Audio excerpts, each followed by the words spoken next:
જય અંબાલાલ કા જય પ્રભુ। બસ તમે લાજ રાખી, તમારી તારીખ આવી ગઈ પણ વરસાદ ના પડે એટલે સારું। જુઓ કેટલી બધી ડાંગર થઈ ગઈ છે। હા હા હા હા હા ભાઈ, ભારત ખેતી પ્રધાન દેશ છે।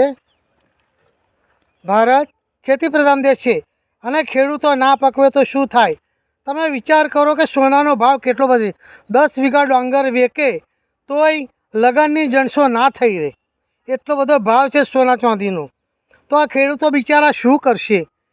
જો આવું ના આવું થાય તો સારું છે, ડાંગર લઈ લેવા દેજો અને પછી ભલામણ કરજો। પછી વરસાદ પડે તો વાંધો નહીં, પણ અત્યારે તો પડવો જ ના જોઈએ। હા અંબાલાલ કાકા, અને ભગવાનને મારી નમ્ર અરજ છે, ડાંગર લેવાનું ચાલુ છે। હવે તમે વિચાર કરો કે 10 વીઘા ડાંગર વેકે તો એ ખેડૂતનું જણસો ના થઈ રહે તો લગન કેવી રીતે કરશે? તો આટલો બધો સોનાનો ભાવ કેમ? દિવસે દિવસે વસ્તી વધે છે તો પણ ડાંગરનો ભાવ એટલો નથી। ખેતર ઓછા થાય છે, જમીન ઓછી થાય છે અને વસ્તી વધે છે, અનાજ પાકે છે, તો એમનો ભાવ કેમ નહીં?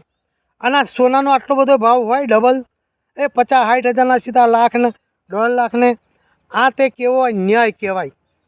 બોલો, વિચારવા જેવી વાત છે કે શું એટલું બધું? અને ઘણી વખત તો એમ સમાચાર આવે છે કે આટલું આમથી સોનું આવ્યું, આટલું આમ થયું, આટલું આયાત થઈને, આવી બધી વાતો। આટલા બિસ્કિટ પકડાયા, તો આ બધું જાય છે ક્યાં? વિચાર કરો। અને ખેડૂતોનું અનાજ ડગલે ડગલા થાય। ચાલો ભાઈ, પલળી ગયું, તમારું નથી લેવાનું, આમ છે તેમ છે, આવું છે। એટલે જરાક વિચારજો, જે વિડીયો વાંચે એ વિચારજો અને આગળ વિડીયો પહોંચે એવું કરજો મારા વાલા। ચાલો આવજો તારે। વધારે વિડીયો કરવા જઈએ તો કલાક અડધો કલાક થઈ જાય।